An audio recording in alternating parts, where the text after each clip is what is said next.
నువ్వు కొంచెం ఎదుగుతా ఉంటే ఏదో కొద్ది సంపాదిస్తా ఉంటే ఏదో చిన్న ఉద్యోగం వస్తే కుటుంబం మంచి నాలుగు బట్టలు వేసుకుంటేనే నిన్ను తొక్కేయాలని నీ కుటుంబాలను, నీ రక్త సంబంధించిన నీ గ్రామంలో నీ పక్క వాళ్ళు అనేక మంది ప్రయత్నిస్తూ ఉంటారు ఈ సమాజంలో.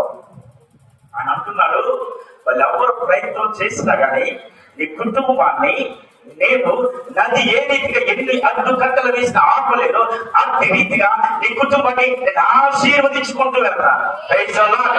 నది వల్ల నీ కుటుంబాన్ని పొంగిపోలేదని నేను ఆశీర్దిస్తాను.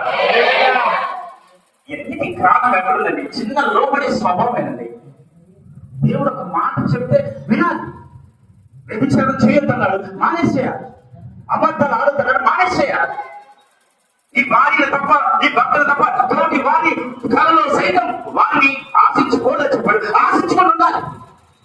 వాక్యానుసారంగా నీ అడుగులు నడిస్తే దేవుడు ఆకాశ వాక్యాలను విప్పి ఆకాశపు జల్లు ఏ రీతిగా అయితే భూమిని తాకి, హిమము ఏ రీతిగా భూమిని తాకి ఫలింప చేస్తాయో ఆయన ఆశీర్వాదం కూడా అట్టి రీతిగా నీ కుటుంబాన్ని వర్షపు జల్లులు మాదిరిగా ఆశీర్వాదపు చెక్కులు నీ కుటుంబానికి వెళ్ళ జరుగుతారట. నీ నీతట సముద్ర తరంగము వలె, సముద్ర అంటే నీ కీర్తి ఒక నీ ఊళ్ళోనే కాదు, నీ బిడ్డలు పొందుకున్న ఉద్యోగాలు కానీ, నీ బిడ్డలు చేసిన వ్యాపారం చిన్న కాబట్టి చుట్టుపక్కల దూర ప్రాంతాలకు సైతం ఆయన వ్యాపింప చేయగలడు. ఈరోజు ఈ ఉదయకాల సమయం ప్రభు నీకు 2 మాటలు తెలియజేసింది. మొదటిగా నీవు ఎప్పుడైతే లోబడి చూపిస్తావో అప్పుడు ఈ మార్గంలో క్షేమం వస్తుంది, నీ కుటుంబాన్ని దేవుడు ఆశీర్వదిస్తాడు. నీ యొక్క కీర్తి ప్రతిష్టలు ఎక్కడ దాకా సముద్రం ఎంత రీతిగా అయితే ప్రవహిస్తుందో అంత మాదిరిగా నీ కుటుంబాన్ని దేవుడు గణపరుస్తాడు.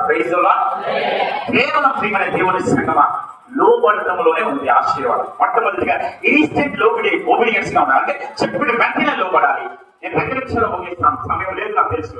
రెండవదిగా సందేహించకుండా లోబడాలి.